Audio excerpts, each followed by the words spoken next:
우리가 지난주에 사경회 이렇게 해서 뵙고 해서 전혀 오랜만 같은 느낌이 안 드는데, 이 사무엘상 말씀을 준비하다 보니까 사무엘상 말씀을 나눈 지는 꽤 시간이 지났더라고요. 그래서 기억이 좀 가물가물하실 것 같은데, 다윗이 사울의 추격을 피해서 도망 다니고 있었죠.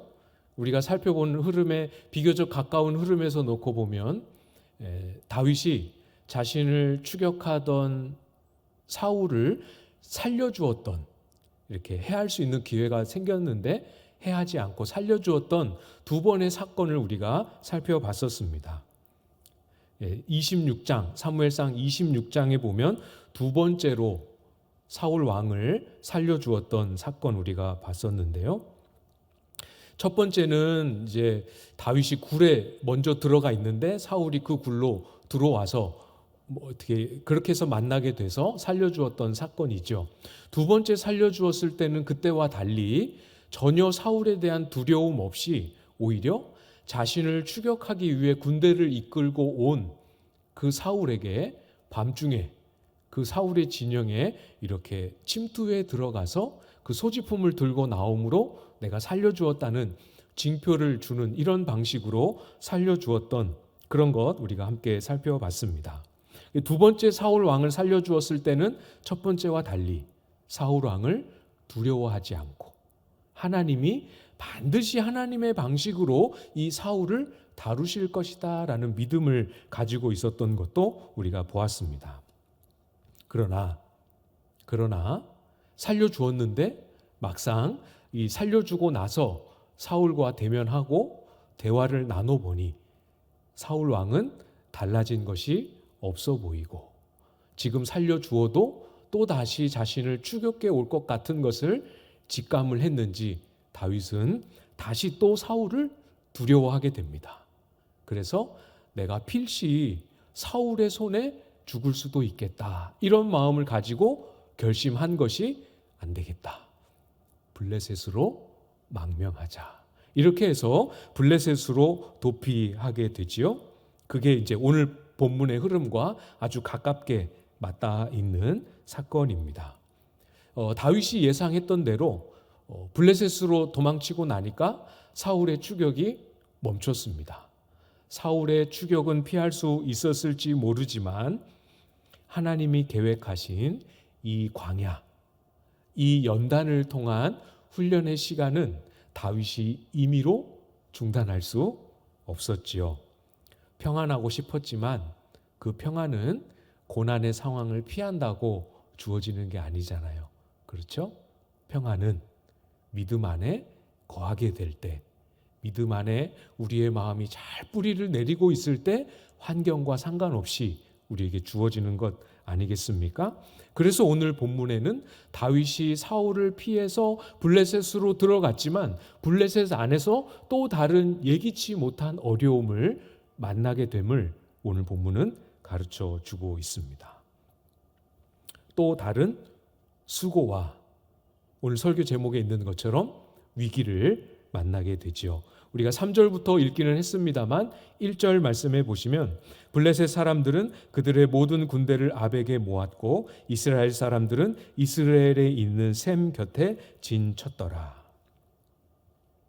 사울은 이스라엘의 군대를 다 동원해서 다윗 잡는 일에 혈안이 되어서 다윗을 쫓아다니고 있었지만 블레셋 사람들은 언제 이스라엘을 칠까 전쟁을 준비하고 있었습니다. 그리고 때가 되었다 생각하고 이스라엘 가까운 접경지대에 군사들을 모으고 전쟁을 시작하려고 준비했지요.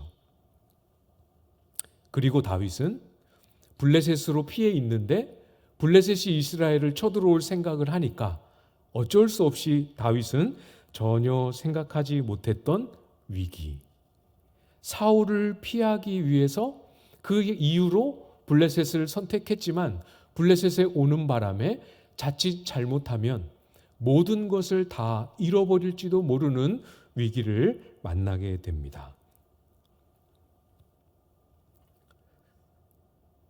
블레셋에 와 있으니까 블레셋 군대가 이스라엘을 칠 때 다윗은 어느 편에 서야 할까요? 블레셋에 와 있으니까 블레셋 편을 들어서 이스라엘과 전쟁을 하면 다윗은 이스라엘의 왕으로 택함을 받고 부름을 받은 사람인데 자기 백성들에게 칼을 겨누고 싸워야 되는 그런 처지가 되는 거죠. 자기의 부르심을 잃어버리게 됩니다. 그렇다고 전쟁을 블레셋이 다 갈 때 나는 이스라엘과 싸울 수 없습니다. 이렇게 해버리면 블레셋을 신임을 얻었던 것이 다 속임수였던 것이 들통나겠죠. 다윗과 다윗을 따르던 600명의 그 수하들의 목숨이 금방 잃어버리게 될 위험에 처해 있는 겁니다. 이렇게도 할 수 없고 저렇게도 할 수 없이 이거 어떻게 하지도 못하고 빼지도 못하는 이런 상황이 된 거죠. 다윗이 어떤 마음이었겠습니까? 그냥 다른 욕심 없이 사울의 추격만 피했으면 하는 그 바람 하나였는데 그거 하나만 바라보고 블레셋 망명이라는 선택을 한 건데 이 선택이 이렇게까지 파급 효과가 될 줄이야. 그 선택이 이렇게 어리석은 판단이었구나. 얼마나 뼈저리게 후회하고 가슴을 치며 안타까워했겠습니까? 그동안 우리가 본문을 보면서 자세하게 확인하지는 않았지만 아기스 왕의 신임을 얻기까지 다윗은 정말 목숨을 건 전쟁을 수없이 반복했습니다. 그 접경지대 가서 전쟁하고 전리품 걷어와서 그거 아기스 왕에게 바치고 이런 시간을 통해서 겨우겨우 신임을 얻었는데 그 모든 수고의 세월이 거의 2년 가까운 2년이 좀 안 되는 그 수고의 시간이 얼마나 의미 없고 허무하게 여겨졌겠습니까? 이때 자기를 신임해 주었던 자기를 도와주었던 가드왕 블레셋의 가드왕 아기스가 어떻게 행동했는지 앞장에 나옵니다. 앞장에 보면 28장 1절의 중간쯤에 보시면 아기스가 다윗에게 이르되 너는 밝히 알라 너와 내 사람들이 나와 함께 나가서 군대에 참가할 것이라.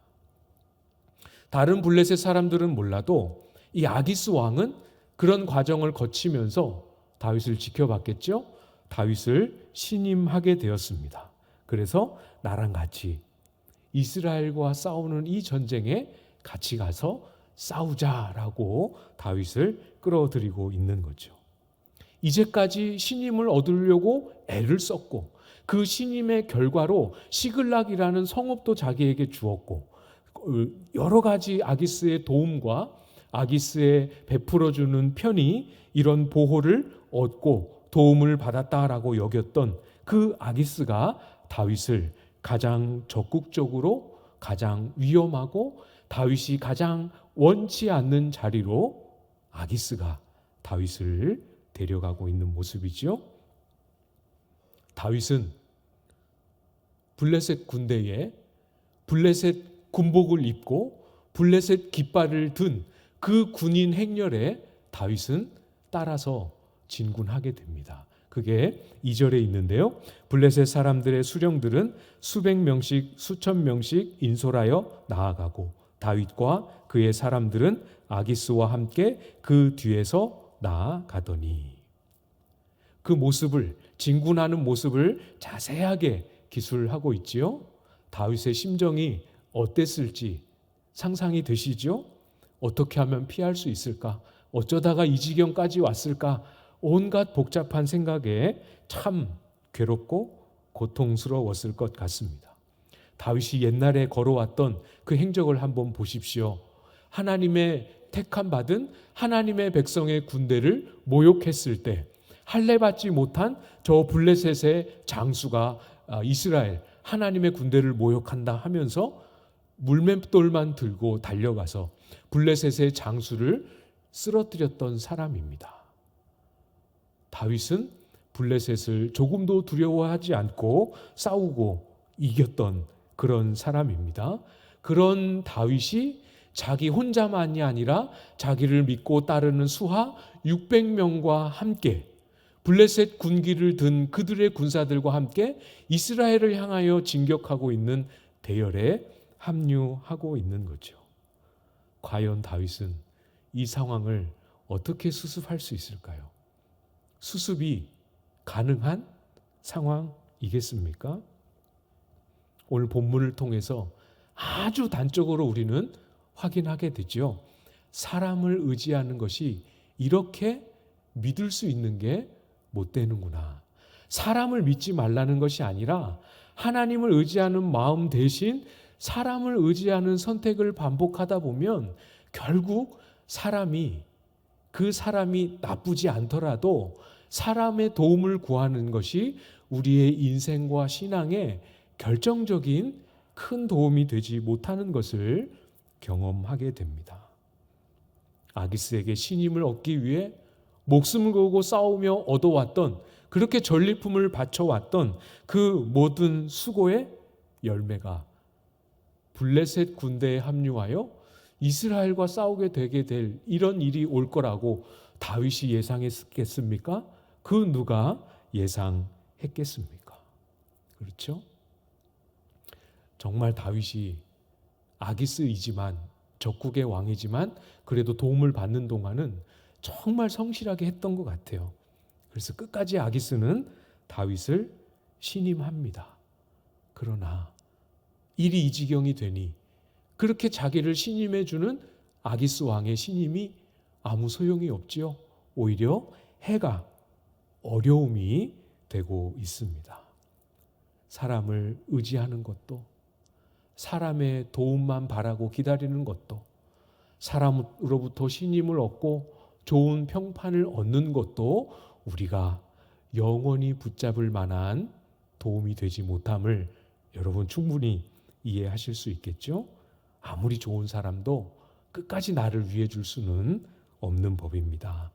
아무리 훌륭한 사람도 자신의 생각, 자신의 경험, 자신의 지식을 넘어서는 도움을 우리에게 줄 수도 없습니다.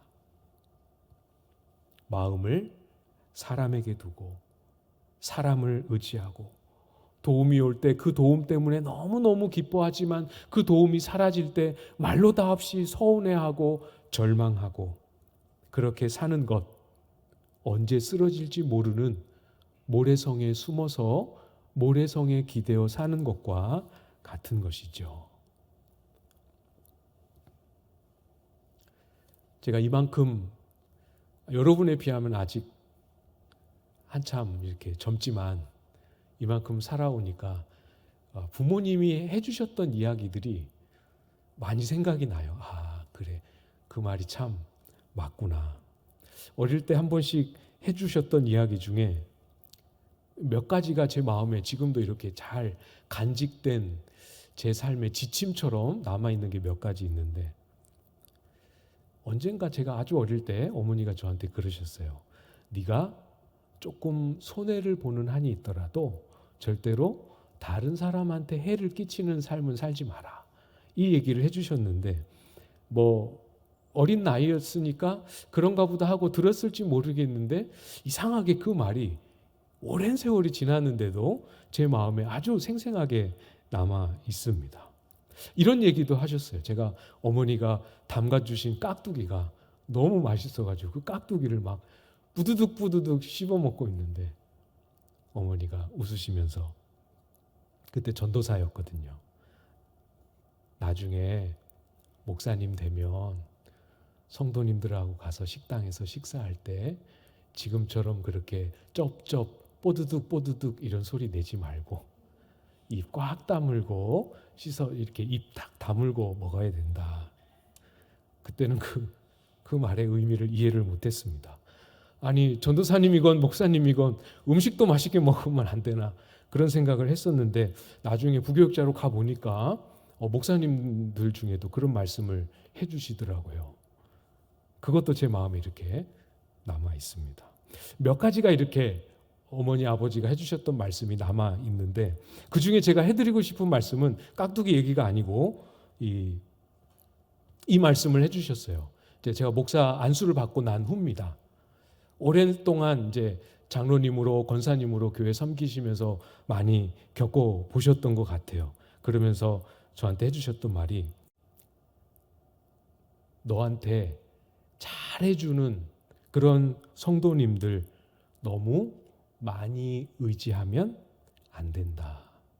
이런 말씀을 해주셨어요. 그리고 또 한편으로 그 뒤에 붙여서 오히려 뭘 목사님이라도 뭘 해주실 수 없는 분들, 그럴 만큼 약하고 힘들고 편찮고 하는 그런 분들을 오히려 더 가까이 하고 그런 분들 더 좋아해야지, 잘해 주시는 분들만 너무 의지하면 안 된다. 이런 얘기를 해 주셨습니다.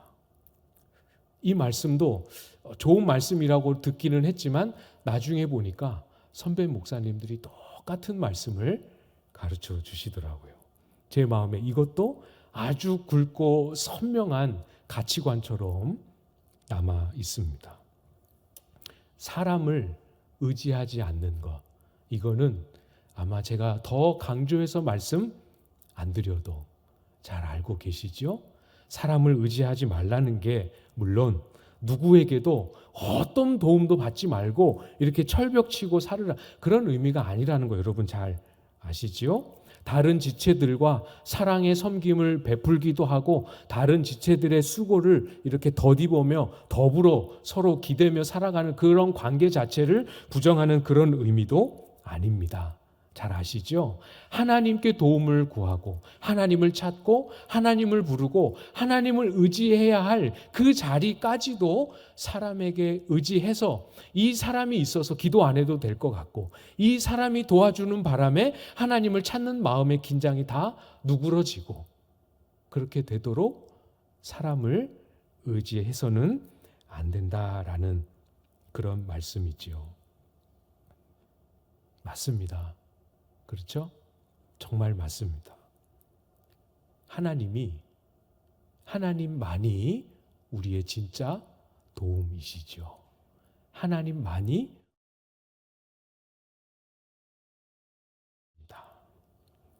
사람에게 아무 기댈 것 없고 하나님 바라보십시오.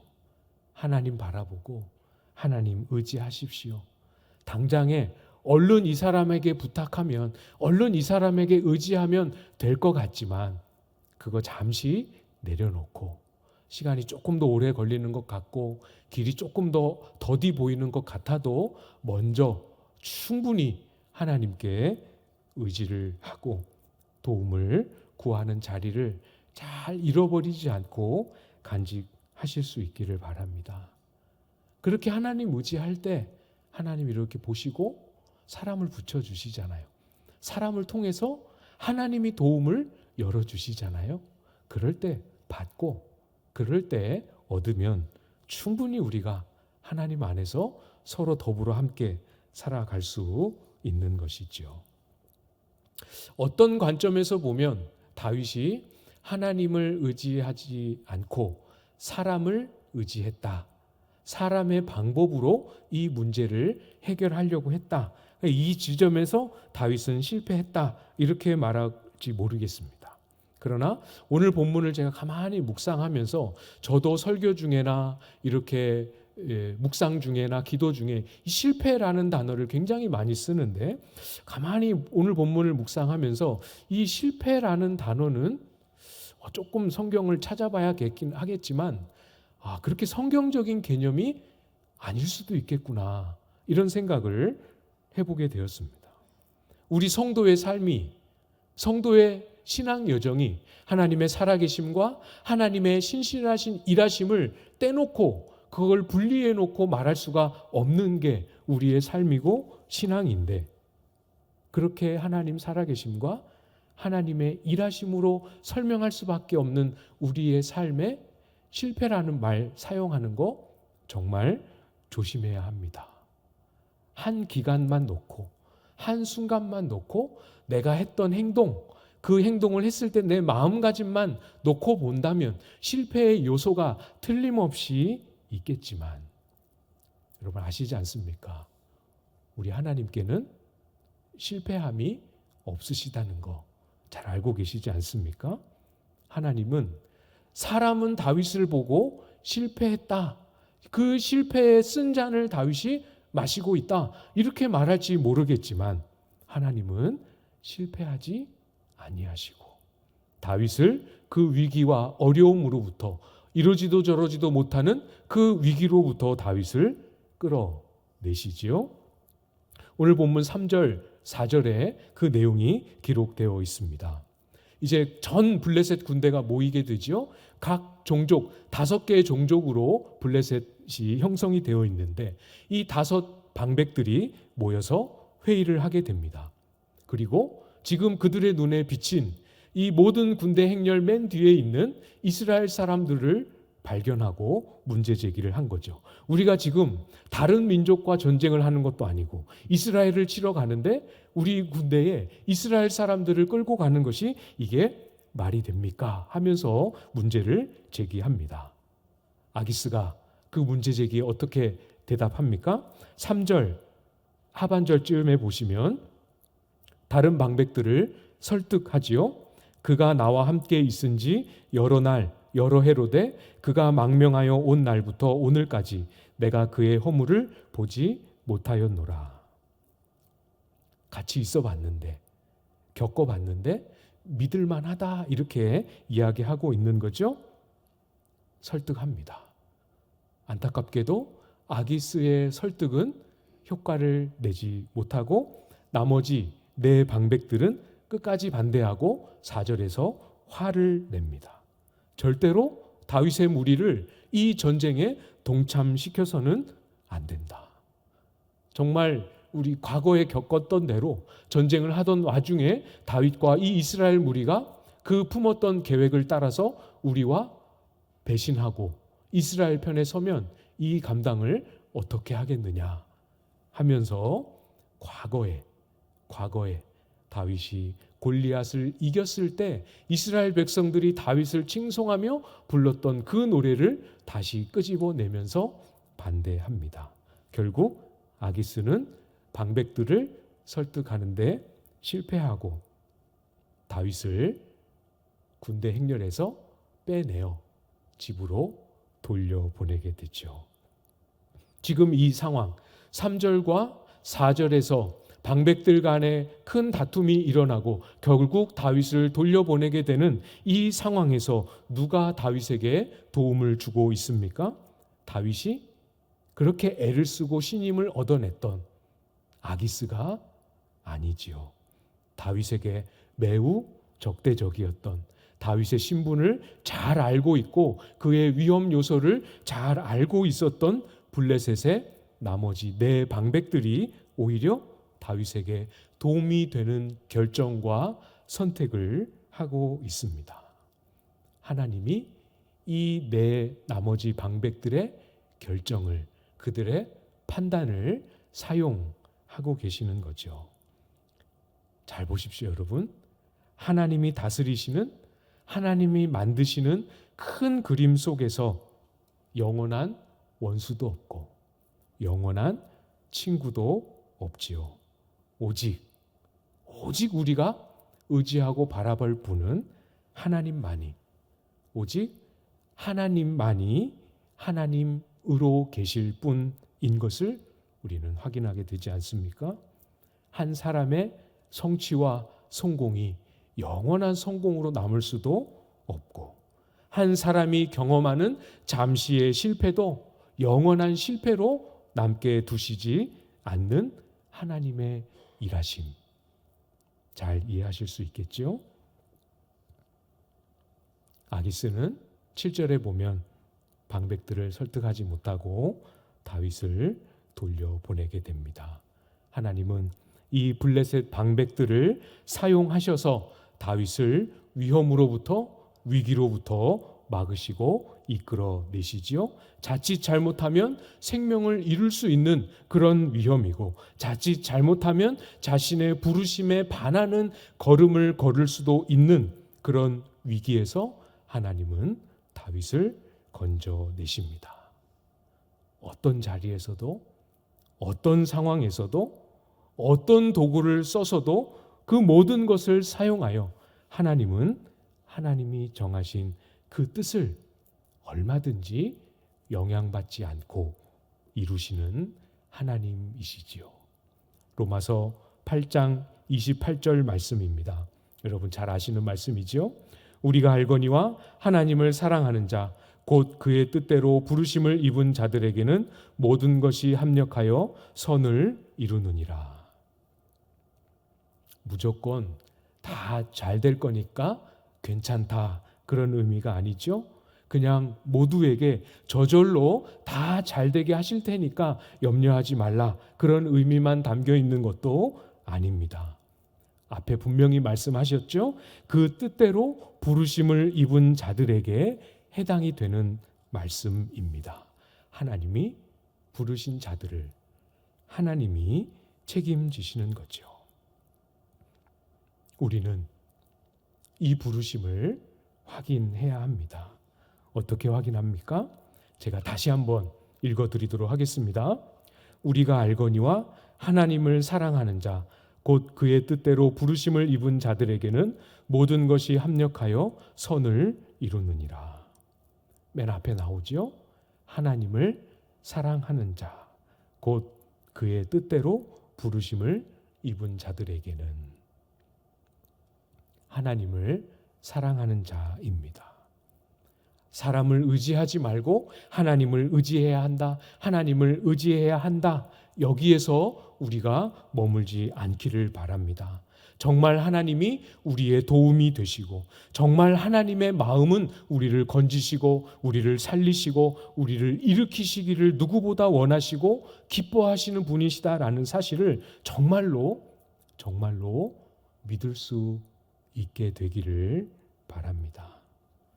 정말 저와 여러분을 위하기를 그토록 원하시고 애쓰시는 하나님이 믿어질 수 있기를, 생생하게 믿어질 수 있기를 축복합니다. 그렇게 하나님을 깨닫고 그런 하나님이 깊이 믿어지면 어떻게 되겠습니까? 의지해야 하는데 이게 아니고, 하나님 고맙습니다, 사랑합니다, 이렇게 우리의 마음이 옮겨가게 되지요. 혹 이 자리에 계신 분들 중에 지금 지나고 있는 여러분의 시기나 상황이 어느 순간에 잘못된, 하나님 앞에서의 잘못된 선택에 의해서 만들어진 그 실패의 열매를 맛보는 그런 시간인 것 같다, 이렇게 여겨지시는 분들 혹시 있으신지 모르겠습니다. 설사 그렇다 하더라도 내가 뭘 잘못했을까, 너무 여기에 마음 많이 빼앗기지 말고 뭘 잘못했는지 보여주시면 그때 하나님, 그렇군요, 제가 잘못했습니다, 제가 그때 이렇게 한 것이 잘못이었습니다, 용서해 주십시오, 보여주시면 그때 회개하시면 됩니다. 원인을 찾는데 너무 많이 집중하지 마시고 지금 그 자리에서 우리의 마음을 하나님께로 두고 하나님을 지금 그 자리에서 다시 신실하게 사랑하는 일에, 하나님을 더 사랑하는 일에만 집중하실 수 있기를 바랍니다. 사랑하는 여러분, 잘 경험해 보셔서 아시지 않습니까? 인생이 내 계획대로, 내 힘대로 다 되어지지 않는다는 것 아시지요? 다시 겸손하게 나를 의지하거나 다른 사람을 의지하거나 하나님 아닌 다른 도움을 의지하고 해볼 수 있을 것 같다 여겼던 그런 마음들 겸손하게 하나님 앞에 내려놓고 다시 우리의 고백을 하나님 의지하고 하나님 바라며 찾는 고백으로 바꾸어서 하나님 앞에 엎드릴 수 있기를 바랍니다. 그렇게 주님 앞에 엎드려서 다시 하나님을 신실하게 사랑하는, 사랑함으로 하나님이 채우시고 하나님이 만들어 가시는, 내 손에서 만들 수 없는 하나님이 빚어내시는 삶으로 한 걸음 한 걸음 빚어져 가시는 저와 여러분들 다 되실 수 있기를 주님의 이름으로 축복합니다.